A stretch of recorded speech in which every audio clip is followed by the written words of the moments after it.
nampaknya akan menyulitkan dari Israel maupun Amerika karena mereka susah untuk melakukan deteksi dini. Dan ini terbukti ketika beberapa drone-drone utama berhasil melakukan serangan di beberapa pangkalan-pangkalan Amerika di kawasan Teluk. Dan termasuk mereka, Iran sekarang sedang mencoba satu rudal baru, rudal balistik, rudal sijil, yang kemudian kecepatannya itu bisa sampai 15 Mach. Dan kalau itu ditembakkan, maka Tel Aviv menjadi sangat-sangat ekstrim ya bahayanya. Dan ini tentu saja menimbulkan ketakutan luar biasa dari warga sipil di Israel. Oke. Saya juga ingin mengetahui, jika misalkan kekuatan udara dari Israel dan juga AS dicampur untuk di kawasan Timur Tengah ini, Ya. ini sebenarnya seberapa kuat sih Pak? Ya, mereka mengklaim dengan pernyataan resmi IDF ya, Israel Defense Force, mereka mengklaim menggunakan sekitar 300 jet tempur. Logika sederhananya, ketika 300 jet tempur itu bergerak bersamaan di atas wilayah udara Iran, maka seketika juga semua fasilitas peluncuran rudal, peluncuran drone, peluncuran armada pertahanan Iran, itu mestinya lumpuh. Tetapi kan faktanya dunia melihat bahwa tidak, serangan baliknya juga makin intensif, bahkan mereka selalu bereksperimen dengan rudal-rudal baru, rudal balistik yang kecepatannya hipersonik, yang kemudian mereka menggunakan teknik disperse, jadi menggunakan rudal murah dulu, sekitar 50.000 US dollar, sekitar 800 juta. Begitu itu ditembak oleh sistem pertahanan Iron Dome, baru rudal yang lebih canggihnya meluncur. Sehingga itu menguras energi baterai dari Iron Dome di wilayah-wilayah di Qatar, di Bahrain, di Uni Emirat Arab. Dan itu sangat merisaukan. Target Iran memang membuat kawasan itu menjadi medan gladi perang bersama. Sehingga mereka berharap, Iran berharap, koalisi Amerika di Teluk itu runtuh. Sehingga Arab Saudi berlepas tangan, Uni Emirat Arab berlepas tangan, Kuwait berlepas tangan. Dengan demikian, mereka tidak akan ada bantuan apapun untuk semua kepentingan militer Amerika. Dan itu akan sangat merepotkan Amerika. Oke. Ini, tapi dari sisi intelijen sendiri, Ya. sebenarnya apa alasan strategis dari Iran melakukan serangan balasan? Karena kita mengetahui jika ini dilakukan kan berarti akan ada peperangan yang besar. Ini negara adidaya dan juga negara Timur Tengah loh Pak. Ya, begitu Ayatullah Ali Khomeini syahid atau wafat, bendera merah dipasang. Bendera merah itu adalah simbol dari perang total. Jadi mereka sudah merumuskan satu doktrin yang disebut dengan doktrin perang total, maka operasi intelijennya pasti berjalan. Dan sekali lagi, Zena, intelijen itu selalu denial. Jadi ketika dia melakukan sesuatu, dia pasti nggak akan mengakui. Itulah mengapa wajar ketika beberapa lokasi serangan, seperti tadi TV One ungkapkan di awal, disangkal oleh Wakil Menteri Luar Negeri Iran. Oh enggak, itu bukan Iran kok. Gitu. Karena ini permainan propaganda. Iran kemudian menuduh itu Mossad, Mossad kebingungan, bahkan sekarang sudah muncul isu bahwa Mossad akan meledakkan kedutaan Amerika Serikat di Saudi. Dan ini akan menimbulkan distrust antara Mossad, CIA, Saudi. Dan itu memang yang diharapkan. Karena Iran berharap koalisi mereka, koalisi Israel, Amerika, dan Teluk itu runtuh. Oke, untuk sekarang Amerika, Israel versus Iran. Memang kuat Pak Iran Pak? Ya, kita melihat faktanya, serangan dilakukan hari Sabtu, kita diskusi ini hari Selasa, dan perhitungan Trump 2 kali 24 jamnya berarti sudah lewat kan? Tidak berhasil. Estimasi dari sebuah negara sebesar Amerika Serikat dengan CIA yang begitu diagung-agungkan ternyata salah total. Mereka berharap ketika Ayatullah wafat, ketika Ali Khamenei wafat, maka akan ada pergantian rezim yang pro-demokrasi. Ternyata tidak. Yang turun ke jalan hampir 1 juta orang justru semuanya berteriak death to America. Jadi semua kalkulasi intelijen Trump, semua kalkulasi intelijen CIA tampaknya hari ini gagal.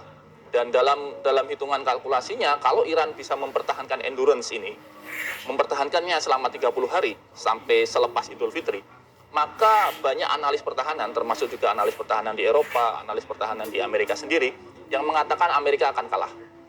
Nah, kalau itu terjadi, maka sebuah pukulan telak bagi Trump. Target dia untuk menjadi populer di Amerika pasti gagal. Lalu akan semelebar apa? Mengingatkan ini juga ada nampaknya misi balas dendam untuk Netanyahu atas kematian dari Ali Khamenei sendiri. Oh ya, pasti. Tentu saja ini akan sangat merepotkan untuk Israel. Karena selama ini dalam kasus Gaza misalnya, Iran membatasi diri hanya sekedar kecaman-kecaman. Ya kan? Misalnya Iran tidak langsung menembak pesawat-pesawat Israel yang menyerang Gaza. Tetapi begitu Ayatullah wafat, mereka sudah berfatwa, Ayatullah yang baru, Ayatullah Ali Rafsanjaninya, mengungkapkan bahwa sekarang saatnya Israel mendapatkan balasan. Oke. Nah, Tapi jadi, akan seluas apa? Apa eskalasi yang terjadinya akan seluas apa? Ya serangan kepada kota-kota utama ya, kota-kota utama Israel, Tel Aviv, Haifa, kemudian Ben Gurion, bandara dan sebagainya, itu pasti akan merepotkan Netanyahu dalam politik dalam negerinya sendiri, dan desakan untuk dia mundur kan sudah mulai keluar dari internal Israel. Oke. Tadi ditanyakan eskalasi, tapi Ya. kita juga harus membahas deeskalasinya. Deeskalasi. Ini apakah ada probabilitas deeskalasi yang terjadi nantinya?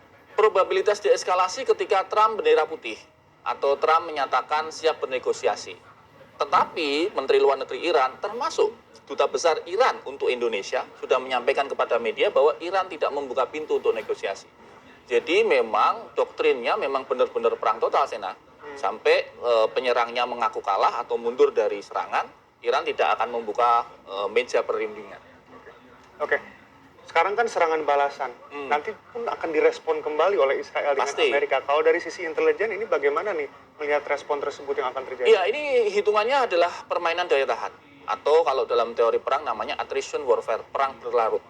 Kalau kemudian Iran berhasil memaksa Amerika dan Israel itu menjadi perang darat, gerilya infanteri seperti Ukraina melawan Rusia, maka perang ini akan jauh berkepanjangan. Mereka pasti memaksa tentara Amerika dengan terjun payung, dengan berbagai macam cara masuk ke kota Teheran, on ground. Saat ini kan mereka nyerangnya dari atas ya, dengan cyber, dengan drone, dengan peluru, dan dari pesawat tempur.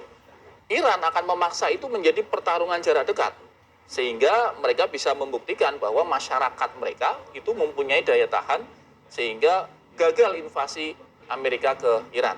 Nah, kalau ini dilakukan, sebuah pukulan besar bagi Amerika Serikat dan kemunduran besar untuk teknologi militer Amerika. Oke, tadi kan antara dua pihak, antara Israel, Amerika, dan juga Iran. Namun kita juga harus mengetahui bahwa akan ada impact besar terkhusus untuk di kawasan Timur Tengah. Ya, Ya, untuk negara-negara yang menjadi basis militer AS di sana. Ya, betul. Ini bagaimana? ya itulah harapannya Iran, Sena. Harapannya adalah mereka kemudian, negara-negara di Timur Tengah itu, Uni Emirat Arab, Bahrain, Oman, Arab Saudi, dan yang lainnya, Kuwait, itu kemudian mengumumkan kepada dunia bahwa mereka berlepas tangan dari Amerika. Ya.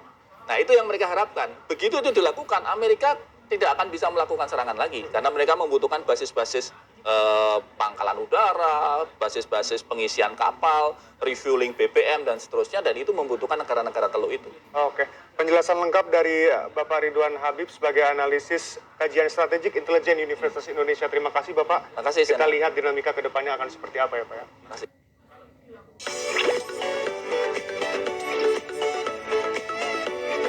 Capek ganti spray tengah malam? Bayangkan tidur nyenyak sampai pagi. Mami Poco Night Pants ukuran XXXL untuk anak 18,35 kg, serapan kuat anti bocor. Dijamin 100% asli di Lazada, gratis ongkir. Klik link di bawah sekarang.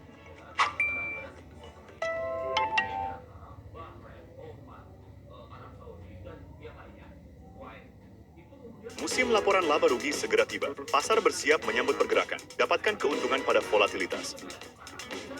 Analisis dan eksekusi strategi Anda dengan LF8. Mulai trading